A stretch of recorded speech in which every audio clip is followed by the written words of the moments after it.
स्वागत है आपका अपने YouTube चैनल निगम शिव में। आज आपको पढ़ाई जाएगी इकाई 3 जो है हमारी पूर्णांक। तो सबसे पहले पूर्णांक के बारे में हम कुछ बता देते हैं। ये हमने लिखा पूर्णांक। तो पूर्णांक जो होते हैं वो 3 प्रकार के होते हैं। सबसे पहला ऋण पूर्णांक, शून्य पूर्णांक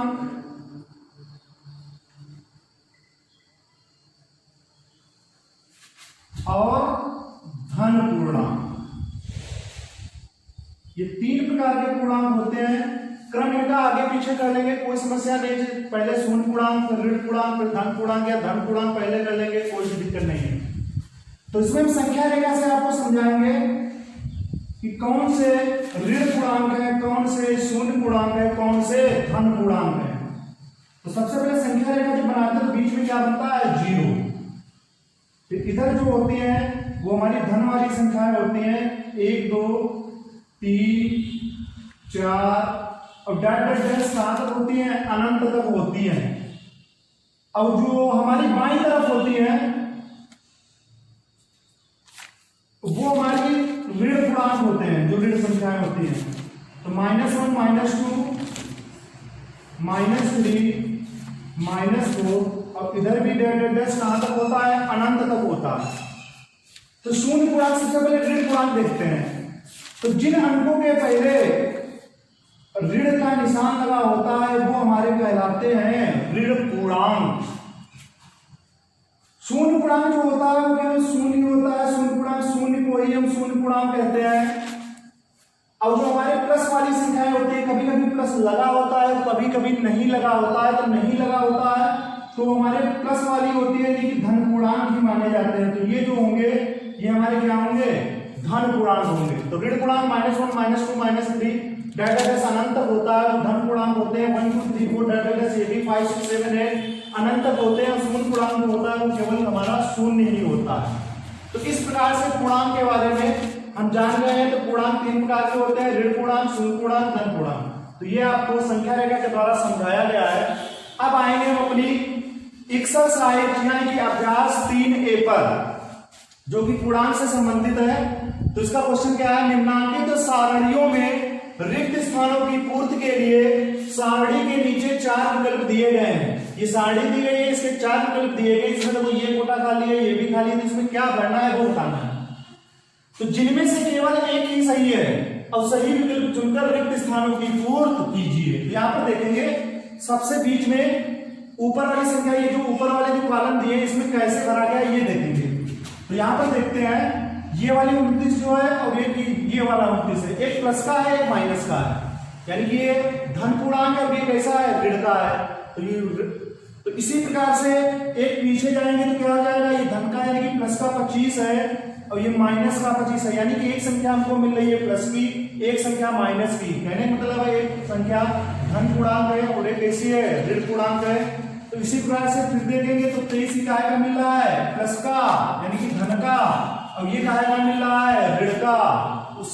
उसी प्रकार से ये 19 जो है वो धन का है, वो ऋण का, यानी कि धन और ऋण चल रहा है। तो उसी प्रकार से नीचे देखेंगे 17 काय का, ये धन का है, फिर ये काय का है, ऋण का है। तो उसी प्रकार से 13 काय का है, धन का है, तो इसमें काय का होगा, ऋण का 13 होगा। तो इस प्रकार से जो हमारा विकल्प जो सही होता है वो कौन सा सही हो जाता है, ऋण का 13, यानी कि दूसरा विकल्प सही होगा। तो इसमें हम क्या भर देंगे, -13 यानी कि -13। दूसरा वाला क्वेश्चन देखेंगे, इसमें कैसे निकालेंगे। यहां पर से देखेंगे ये -7 है, यहां पर एक कॉलम छोड़ दो तो नंबर 2 पे 7 यानी कि धन का मिल जाता है। ये ऋण का है, ये धन का है। उसी तरह से बीच वाला बचा कौन सा बचा हमारा, -7 और 7 के बीच में 25 है। तो 25 काय का है, धन का है। जब एक छोड़ेंगे तो ये काय मिल जाता है, ऋण का मिल जाता है। इसी प्रकार से आगे वाले में देखते हैं, ये जो हमारा -13 यानी कि -13 है, तो उसके बाद एक कॉलम छोड़ेंगे तो प्लस का 13 मिल जाता है। और बचा वाला क्या, प्लस का है, फिर काय का है, माइनस, यानी कि एक कॉलम छोड़कर प्लस माइनस दिया है। यहाँ पर देखेंगे 5 काय का है, प्लस का, एक कॉलम छोड़ा, 5 काय का मिला, माइनस का, ये माइनस का है, माइनस का 8 है, फिर ये इसी प्रकार से ये देखेंगे 11 का है प्लस का है, एक छोड़ के 11 का है माइनस का है, तो माइनस का 14 है तो एक छोड़ेंगे तो माइनस का 14 है तो बाहर लिखेंगे 14, प्लस का 14 लिखेंगे। तो इस प्रकार से क्वेश्चन नंबर 2 का जो विकल्प 14 किसमें है, तीसरे वाले पार्ट में है। तो अतः क्वेश्चन नंबर 2 का जो विकल्प सही होगा वो होगा तीसरा पार्ट। अगला प्रश्न देखेंगे तीसरा, निम्नलिखित को पूर्णांक के रूप में लिखिए। ये जो क्वेश्चन दिए गए इनका पूर्णांक में लिखना है, प्लस या माइनस जो भी होता है। पूर्व को धन दिशा इसमें कह रहा है तथा समुद्र तल से ऊंचाई को धन दिशा मानना है। तो सबसे पहले आपको दिशाओं का ज्ञान करवा देते हैं। ये बनाया प्लस का निशान, ये सेंटर है हमारा, जहां पर मान लो हम स्थिर है। तो ऊपर क्या होता है, ऊपर की दिशा जो हमारी होती है उत्तर होती है। बाईं तरफ क्या होता है, पश्चिम होता है। दाएं तरफ क्या होता है, पूर्व होता है। और नीचे की तरफ होता है दक्षिण। तो ये हमेशा जो दिशाएं होती हैं अगर उत्तर के विपरीत होती है दक्षिण, जैसे यहां पर बताया गया है। और पश्चिम की जो विपरीत होती है वो पूर्व होती है। कहता है पूर्व को धन दिशा, क्योंकि जब संख्या रेखा बनाते हैं ना तो पूर्व के यहाँ पे मान लिया हमारा 0 है, 0 के बाद इधर क्या हो धन दिशा मतलब +1, और इधर क्या होगा +2। तो इधर प्लस वाले हमारे तरफ चलते हैं पूर्व की तरफ। जब पूर्व की तरफ धन दिशा होती है तो पूर्व का विपरीत होता है पश्चिम, तो इधर कौन से चलेंगे, माइनस वाले चलेंगे, -2 डैश करके इस तरीके से चलेंगे। तो ये आपस में विपरीत होती हैं। उत्तर की दिशा यानी कि उत्तर जो है ऊपर होता है ना, तो ऊपर की तरफ क्या होता है प्लस के होते हैं, और जो नीचे की तरफ होता है तो क्या होता है वो -1 -2, क्योंकि उत्तर और दक्षिण आपस में क्या होती है विपरीत दिशाएं होती है। तो अब आ जाते हैं क्वेश्चन पर। कहा गया है शून्य से नीचे 4 डिग्री सेल्सियस का तापमान कैसा होगा, धन में होगा या ऋण में होगा, ये बताना है। तो शून्य से नीचे, यहाँ पर हमारा ये शून्य है, और शून्य से नीचे क्या होगा, ये नीचे है, ये ऊपर है, और ये बाएं है और वो दाएं है। तो शून्य से नीचे जो होता है वो माइनस के होते हैं। जो भी पूर्णांक होते हैं क्या के होते हैं, माइनस के। तो शून्य से नीचे 4 डिग्री सेल्सियस का तापमान जो होगा वो जो आंसर लिखा जाएगा इसका आगे तो -4 डिग्री सेल्सियस होगा, -4 डिग्री सेल्सियस। दूसरा क्या है 7 कदम पूर्व की दिशा देखेंगे, प्लस है कि माइनस। पूर्व के ऊपर क्वेश्चन में भी कहता है पूर्व को धन दिशा मानना है, पूर्व की तरफ धन होता है ना, तो जो होगा वो प्लस में होगा। तो इसका आंसर क्या आ जाएगा +7 कदम पूर्व, या +7 लिख देंगे क्योंकि पूर्णांक के द्वारा लिखना है ना, पूर्णांक के रूप में लिखे तो +7 हो जाएगा। आगे देखेंगे तीसरा, ₹3.28 की हानि का मतलब होता है कमी, तो कमी का मतलब है माइनस लगेगा। अगर लाभ अगर होता तो होता प्लस, लेकिन यहाँ पर हानि है तो माइनस लिखेंगे। माइनस रुपीस कितने 3.28 यानी कि ₹3.28, ₹3.28। तो माइनस से प्रदर्शित करेंगे इसको। चौथा जो है 18 मीटर पश्चिम का विस्थापन, पश्चिम की तरफ देखते हैं, प्लस है कि माइनस, क्योंकि पूर्व को अगर हमने प्लस माना है ना, प्लस के पूर्णांक है पूर्व की तरफ। अब ये पूर्व के विपरीत होता है पश्चिम, उसमें पश्चिम पूछा जाएगा तो पश्चिम में क्या होगा माइनस होगा। तो यहां पर आंसर हो जाएगा -18 मीटर, पूर्णांक के रूप में हो गया। समुद्र तल से 1000 मीटर ऊंचाई है, ऊंचाई का मतलब है ऊपर, ऊपर का मतलब उत्तर की तरफ। ये 0 है तो 0 समुद्र तल, मान लो यही वाला हमारा समुद्र तल है, तो 1000 मीटर ऊंचाई मतलब ऊपर जाएंगे यानी कि उत्तर की तरफ जाएंगे, तो हमारा क्या में होगा प्लस में होगा। तो हम लिख देंगे +1000 मीटर। तो इस प्रकार से हमारे क्वेश्चन नंबर 3 जो है वो सॉल्व हो जाता है।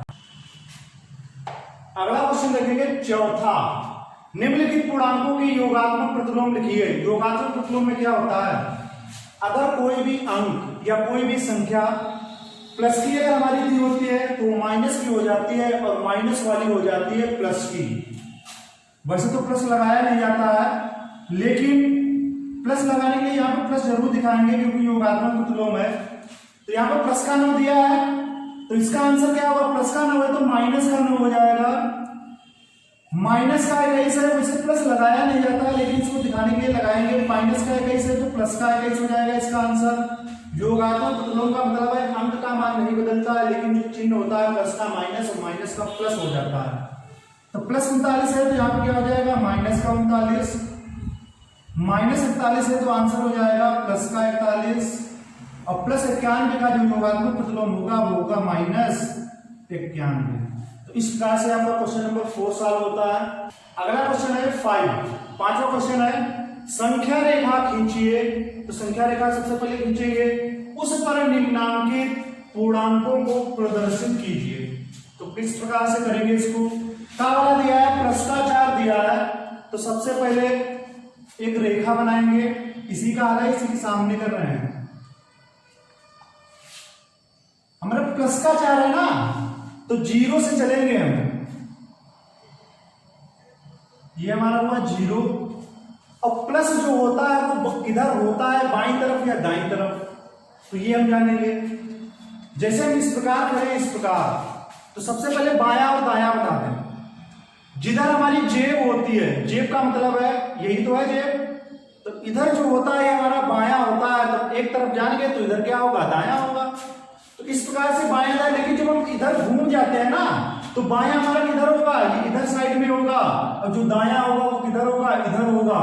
तो हम आपको बता दें,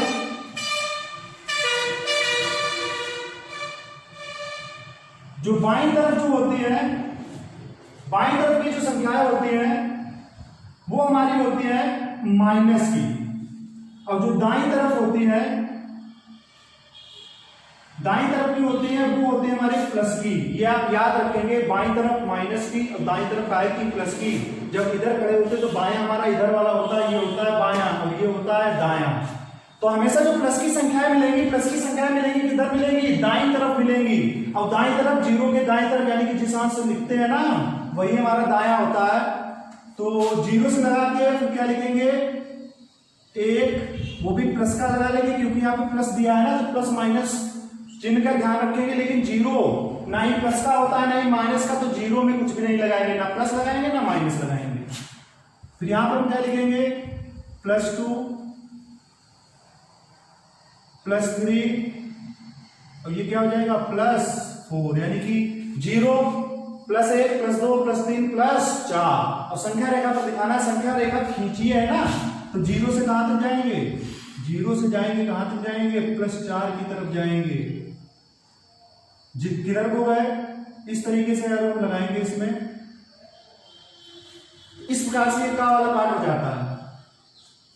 खा वाला है माइनस का 9, तो एक सबसे पहले रेखा बनाएंगे। रेखा बनाने के बाद माइनस का 9 होता है वो हमको किधर मिलेगा? किधर मिलेगा मालूम? जो माइनस की जो संख्याएं होती है बाईं तरफ होती है, बाईं तरफ होता है उधर। तो हम 0 अब की बार इधर लेंगे साइड में, तभी तो उधर माइनस की तरफ दिखा पाएंगे। अगर उधर ले लोगे तो फिर बन नहीं पाएगा। तो हमको बाईं तरफ लिखना है, क्योंकि बाईं तरफ होती है माइनस की संख्या, तभी तो -9 मिलेगा। तो 0 अब की बार कहां पर लेंगे? हम यहां लेंगे, यहां पर 0 के बाद ये हमारा -1 -2 -3 -4 -5 -6 -7 -8 -9। माइनस का लगा लेंगे -1 -2 -3 -4 -5 -6 -7 -8 -9। हम हमेशा जब चलते हैं तो 0 से चलते हैं। 0 से कहां तक जाना है? -9 तक जाना है, तो 0 से चलेंगे और -9 तक आएंगे और उसमें मिला देंगे, तो ये संख्या रेखा आपकी खींच जाती है। अगली बार एरो इधर को लगेंगे, इधर उल्टा। तो ये आपका क्वेश्चन नंबर खा है, इसका ही साल होगा। गा वाला दे देंगे, प्लस का 7 है। सबसे पहले बनाएंगे रेखा। प्लस की जो संख्याएं होंगी वो बताओ किधर मिलेंगी? प्लस की जो संख्याएं मिलेंगी हमारी दाईं तरफ। दाईं तरफ का मतलब है इधर, तो इधर को मिलेंगी तो 0 हम लेंगे, विपरीत हमेशा बाईं तरफ लेंगे 0। तो 0 +1 +2 +3 +4 +5 +6 +7, क्योंकि +7 है ना, तो +1 +2 +3 +4 +5 +6 +7 हमेशा चलते हैं 0 से, तो 0 से चलेंगे कहां तक जाएंगे, +7 तक रहता है, तो +7 तक जाएंगे, उसमें मिला देंगे, तो ये हमारी बन जाती है संख्या रहेगा।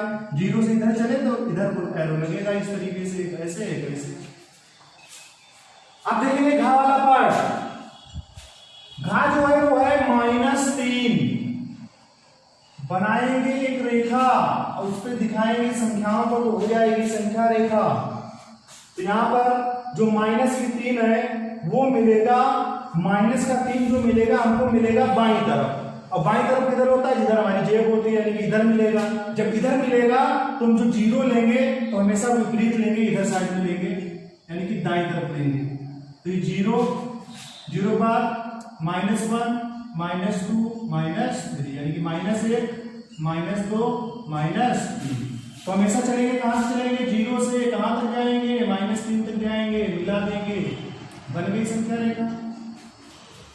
यहां वाला देखेंगे -6 है, तो जो -6 है तो -6 माइनस की संख्या किधर मिलती है, जो हमारा 0 होता है, यहां पर 0 लेंगे, 0 के ये 0 होता है, 0 के बाईं तरफ जो होती है वो माइनस की मिलती है, दाईं तरफ होती है तो प्लस की मिलती है, तो हमसे माइनस चिन्ह रहा था ना, तो बाईं तरफ मिलेंगे, तो बाईं तरफ मिलेंगे। -6 है तो -1 -2 -3 -4 -5 -6 -1 -2 -3 -4 -5 -6। तो संख्या रेखा पर हमको -6 दिखाना था, तो हमेशा चलेंगे 0 से, 0 से कहां तक जाएंगे, -6 तक जाएंगे, उसको मिला देंगे, बन जाएगी हमारी संख्या रेखा। तो इस प्रकार से आपका जो क्वेश्चन है, क्वेश्चन नंबर कौन सा 5, वो आपका समाप्त हो जाता है। 6वां क्वेश्चन है, पूर्णांकों को ऊर्ध्वाधर संख्या रेखा पर भी दिखा सकते हैं। ऊर्ध्वाधर मतलब जो खड़ी हुई जो संख्या रेखा है, पूर्णांकों को इस तरीके से दिखा सकते हैं, जिस पर ऊपर की दिशा को धनात्मक, यानी कि जो हमारा 0 है, यहां पर ये 0 है, तो ये जो ऊपर की दिशा है वो प्लस की होंगी, और जो नीचे दिशा है वो क्या होंगी, माइनस। इसको याद रखेंगे, तो ऊपर की दिशा को धनात्मक तथा नीचे की दिशा को ऋणात्मक माना जाता है, क्योंकि इसके पहले जो पहला क्वेश्चन आपको बताया गया था, पहला तो तीसरा क्वेश्चन जो बताया गया था, तो उसमें दिशाएं दिखाई गई थी, उत्तर यानी कि ऊपर की तरफ प्लस को थी, उत्तर विपरीत होता है दक्षिण। दक्षिण मतलब नीचे की तरफ काय को थी, माइनस की थी। तो पार्श्वांकित संख्या रेखा देखिए और निम्नांकित प्रश्नों के उत्तर दीजिए। तो देखेंगे ए बिंदु +7 है, देखेंगे ए बिंदु कहां पर है, ए बिंदु ये है, तो ए बिंदु +7 कैसे हुआ, 0 से ये चला, +1 +2 +3 +4 +5 +6 +7, यानी कि +7 है। तो ए बिंदु जब +7 है तो कौन सा बिंदु -7 होगा, तो 0 से माइनस को नीचे होते हैं ना, तो -7 पर कौन सा बिंदु होगा, तो देखेंगे 0 है, तो ये -1 -2 -3 -4 -5 -6 -7, तो कौन सा बिंदु मिला हमको, ई मिला। तो इसका आंसर क्या हो जाएगा, ई। इसका जो आंसर होगा वो हमारा केवल होगा ई। कौन सा बिंदु -7 है, तो ई बिंदु -7 है। खा वाला देखेंगे, बिंदु बी किस पूर्णांक को निरूपित करता है, तो सबसे पहले इसमें देखेंगे बी कहां पर है, तो बी ये है, और किस पूर्णांक को निरूपित कर रहा है, तो ये हमारा 0 है, 0 से नीचे जाएंगे तो माइनस मिलेगा, तो 0 बाद -1 -2 -3, तो बी बिंदु जो है वो किस पूर्णांक को निरूपित कर रहा है, तो -3 को निरूपित कर रहा है, तो यहां पर लिखेंगे -3। आगे गा वाला है, बिंदु बी का विपरीत बिंदु बताइए, बिंदु बी कहां पर है, यही तो है, विपरीत बिंदु बताना है। तो ये देखेंगे विपरीत का मतलब होता है उल्टा, जैसे मान लो नीचे की तरफ कितनी दूर है, ये 0 है, -1 -2 -3 यानी कि 3 अंक तक है, तो ऊपर भी जाएंगे विपरीत मतलब उल्टा जब जाएंगे तो उनके क्या मिलेगा, +1 +2 +3। बिंदु बी का जो विपरीत होगा वो होगा सी। बिंदु बी का विपरीत बिंदु बताइए, तो बिंदु बी का विपरीत बिंदु जो होगा वो आपका होगा सी होगा। घा वाला देखेंगे, बिंदु डी के और एल से निरूपित पूर्णांक लिखे, यानी कि पूर्णांक जब पूछता है तो अंकों में हमको आंसर देना होता है, और जो बिंदु पूछता है तो हमारे अक्षर होते हैं A B C D F, तो इसमें पूर्णांक बताना है। तो डी के और एल से निरूपित पूर्णांक, डी कहां पर है, डी का पूर्णांक क्या है देखेंगे, ये 0 है, ऊपर जाना है तो प्लस मिलेगा, तो डी का जो पूर्णांक होगा +1 +2 +3 +4 +5, तो डी का पूर्णांक होगा क्या होगा प्लस का 5। और डी के बाद के का पूछा जा रहा है, तो के में देखेंगे के यहां पर है तो नीचे आएंगे तो आएगा हमारा -1, ये 0 है, -1 -2 -3 -4 -5, के का पूछा रहा था तो के का क्या मिलेगा पूर्णांक -5 यानी -5। और क्या का पूछ रहा था, एल का पूछ रहा था, एल देखें कहां पर है, एल यहां पर है, तो चाहे नीचे से गिन लो, यहां पर तो +5 तो था ही, यहां पर निकाला तो ये क्या हो जाएगा +6 हो जाएगा। तो डी के एल से निरूपित पूर्णांक लिखिए, तो डी का क्या निकला था, डी का था हमारा +5 यानी कि +5 कामा। अब के और एल, के का कितना था, के का निकला था -5, अब और है तो और लगा देंगे, और के बाद एल का निरूपित पूर्णांक पूछा था, एल का कितना निकला है +6, तो इसका आंसर ये 3 पूर्णांक होंगे, क्योंकि देखो 3 हमारे बिंदु दिए हैं ना, तो 3 बिंदु के 3 पूर्णांक होंगे। यहां वाला देखेंगे, बिंदुओं डी के और एल के निरूपित विपरीतों को बताइए, बिंदुओं डी के और एल के विपरीत मतलब उल्टा। तो सबसे पहले डी देखेंगे, तो इसको हम हटा देते हैं जो पहले साल किया था।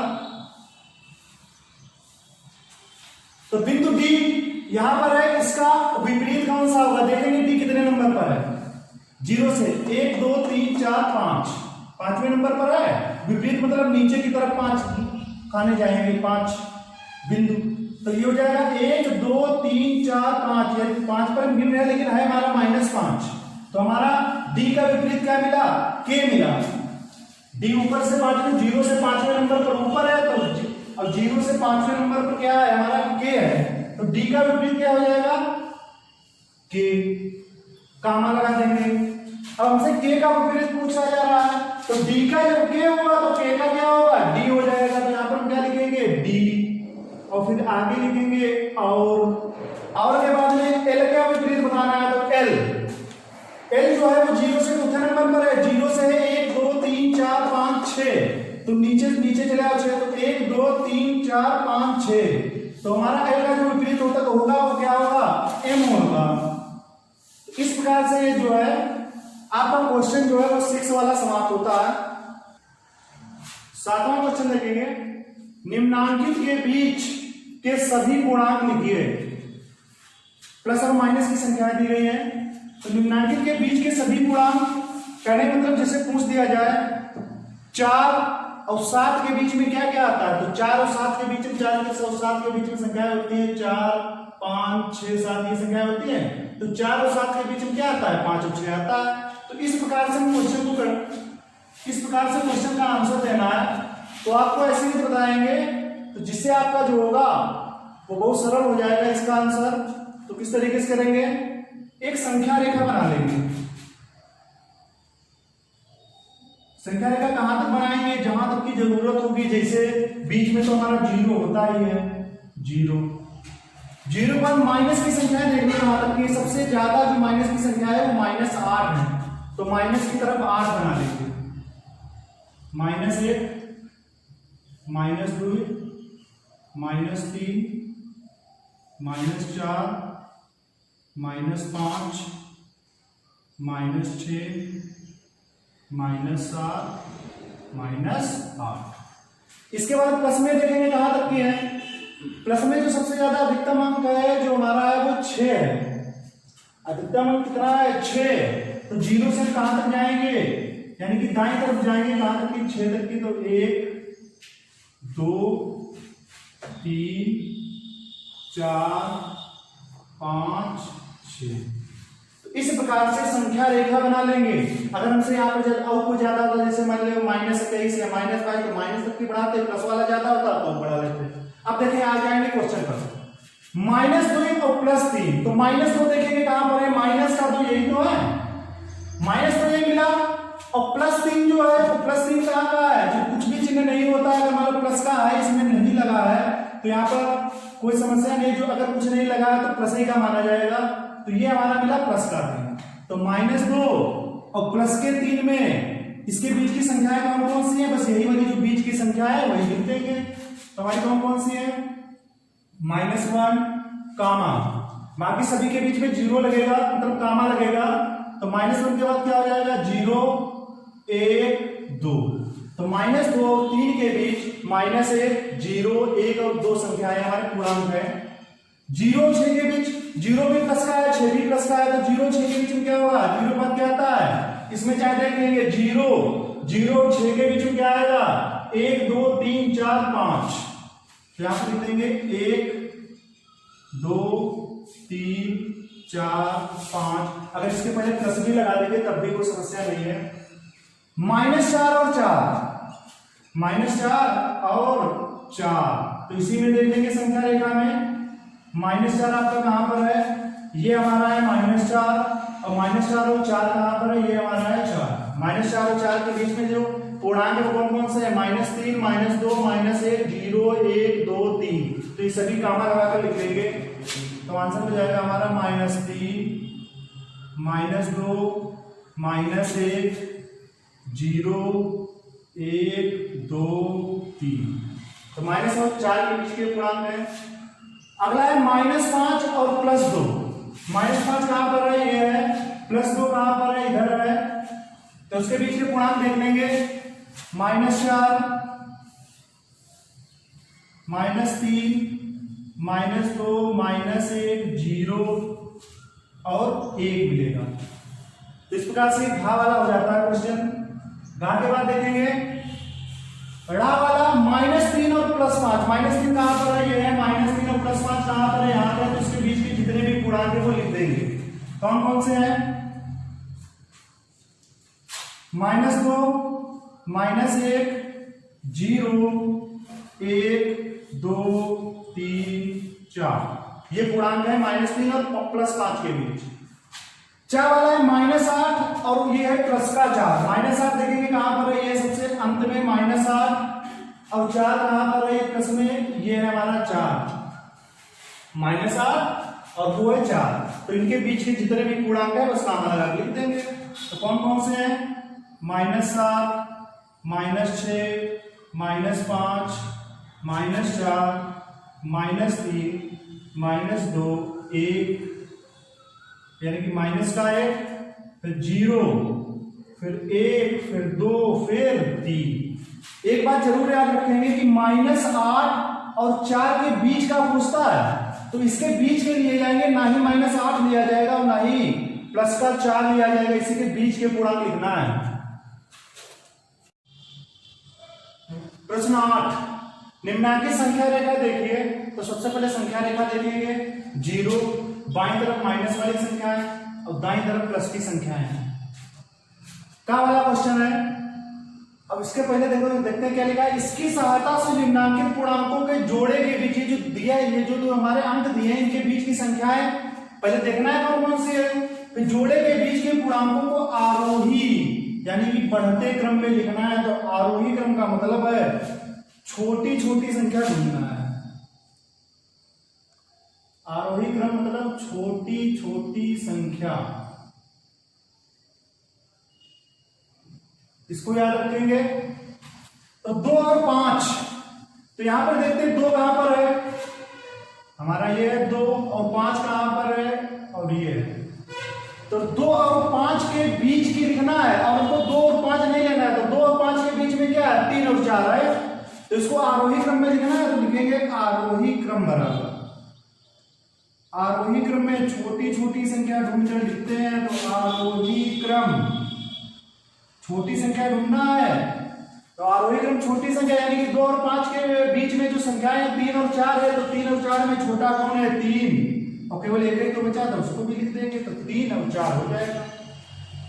खा वाला देखेंगे, ये पहले वाले चिन्ह हटा देंगे।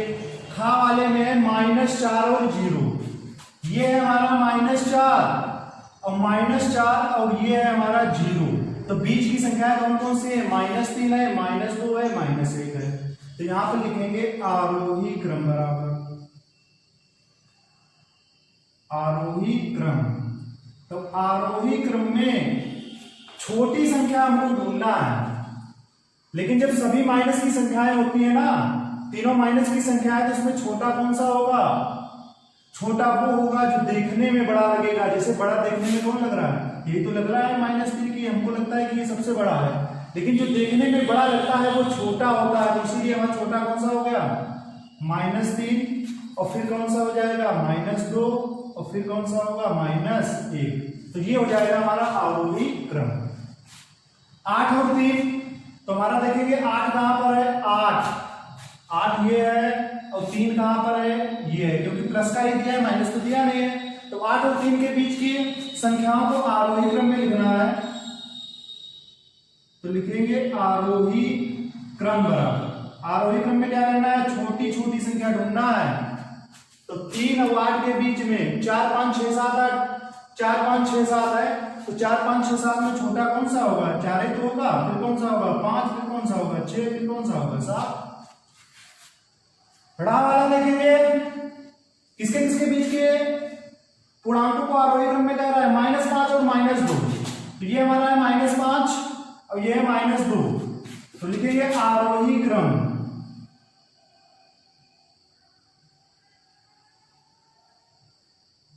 माइनस की संख्याओं में छोटा कौन है? हमारे पास 2 ही तो अंक है, -4 है और कौन सा है? -3 है। तो इसमें छोटा कौन सा होगा जो देखने में बड़ा लगेगा? बड़ा कौन सा लग रहा है? -4 लग रहा है, तो यही हमारा छोटा होगा। तो आरोही क्रम में छोटी छोटी संख्या ढूंढना है ना, तो -4 हो जाएगा, और क्या हो जाएगा? फिर क्या हो जाएगा? -3। -1 और 4 में देखते हैं। -1 कहां पर है? ये हमारा -1 है, और 4 कहां पर? ये हमारा 4। तो -1 और 4 के बीच की पूर्णांकों को आरोही क्रम में लिखना है, तो लिखेंगे आरोही क्रम बराबर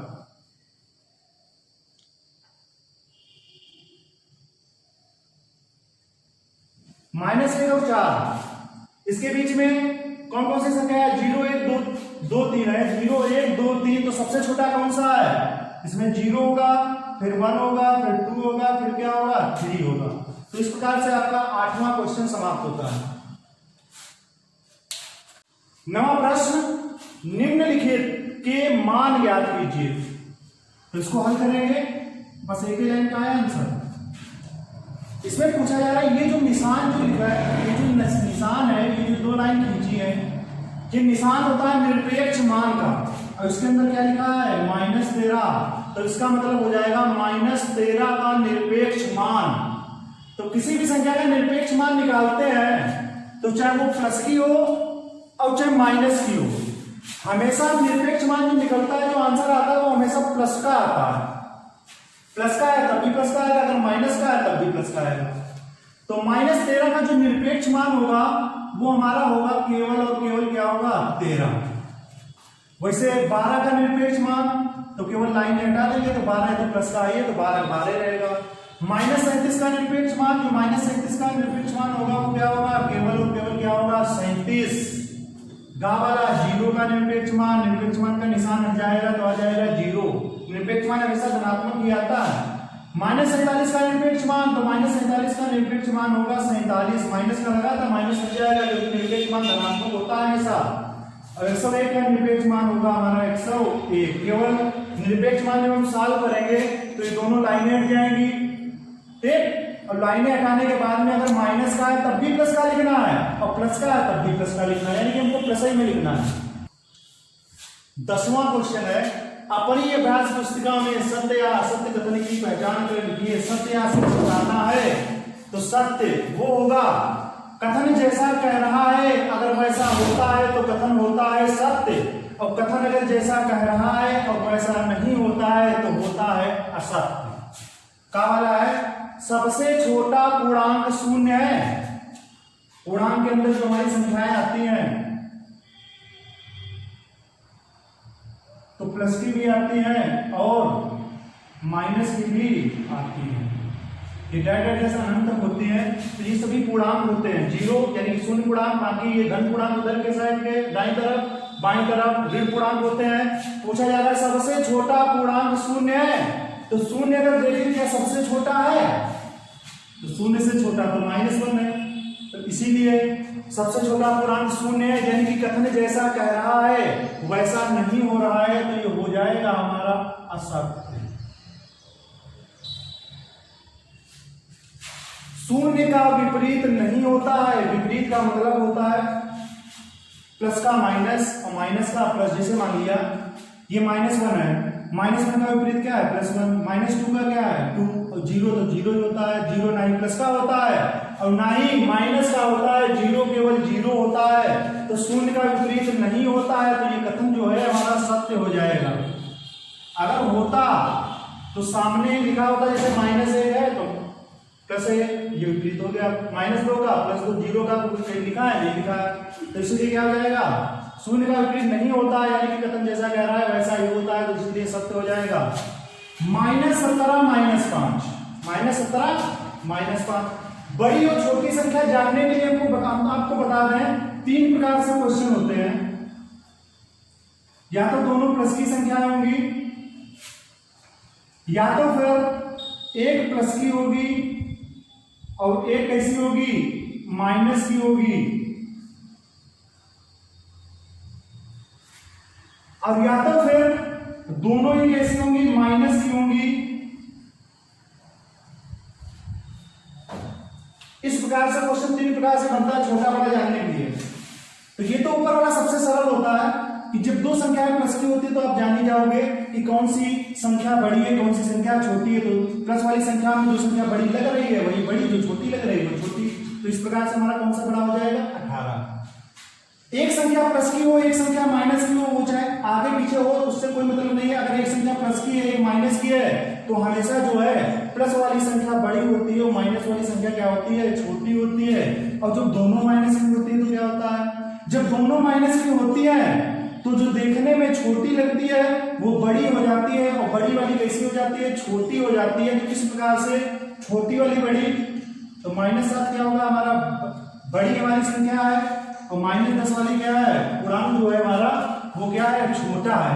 इसी प्रकार से ये दोनों माइनस की है ना, जब दोनों माइनस की है तो माइनस में हमको क्या कह रहा है कि -17 बड़ा है, -17 बड़ा है। अब आप समझिए कि बड़ा है क्या, अगर बड़ा है तो सत्य लिख देंगे, बड़ा नहीं है तो क्या होगा असत्य। दोनों माइनस की संख्याओं में जो देखने में बड़ा होता है ना वो हमारा क्या हो जाता है छोटा होता है। इसलिए ये जो निशान लगा है वो गलत लगा है। तो देखने में जो छोटा होगा वही तो बड़ा होगा, तो विपरीत निशान इस तरीके से लगना चाहिए था। तो इसीलिए ये कथन कैसा हो जाएगा आपका असत्य हो जाएगा।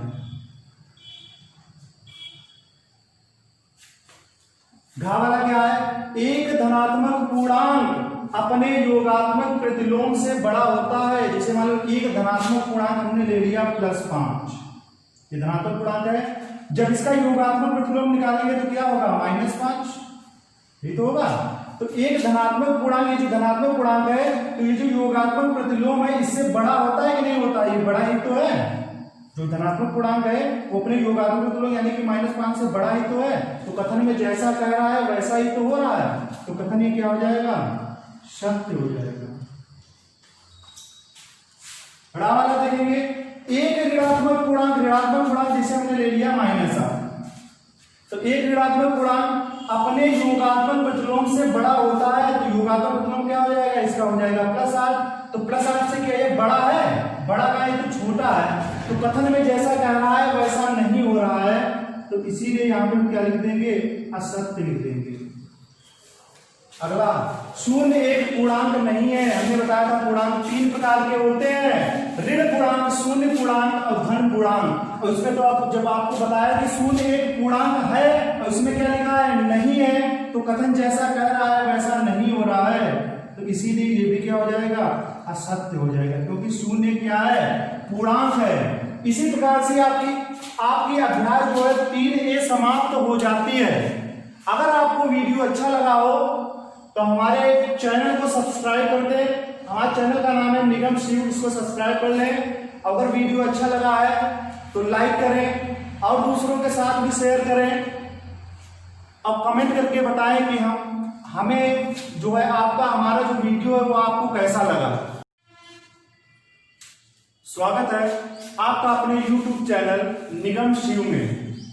आज आपको पढ़ाई जाएगी इकाई 3। इकाई 2 आपकी समाप्त हो चुकी थी। इकाई 3 हमारी जो है वो पूर्णांक है। तो सबसे पहले हम पूर्णांक के बारे में आपको बताते हैं। तो पूर्णांक जो होते हैं वो हमारे 3 प्रकार के होते हैं। कौन कौन से? नंबर 1 धन पूर्णांक,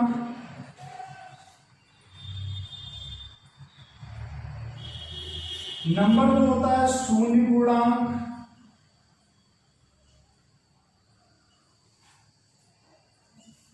नंबर 3 ऋण पूर्णांक।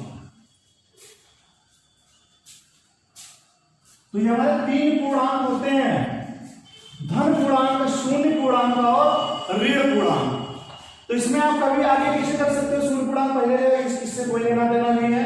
तो शून्य पूर्णांक, धन पूर्णांक, ऋण पूर्णांक होते कौन कौन से ये देखेंगे संख्या रेखा की सहायता से। तो जो हमारा जो संख्या रेखा में जो संख्याओं को प्रदर्शित करते हैं बीच में क्या होता है 0। फिर इधर जो होती है वाहिक संख्या होती है प्लस की, यानी कि 1 2 3 4 5 6, यानी कि जो हमारी दाईं तरफ होती है वो हमारे धन पूर्णांक होती है, और जो बाईं तरफ होती है वो हमारी ऋण पूर्णांक होती है। -1 -2 -3 -4 -5। तो इस प्रकार से आपकी संख्याएं होती है।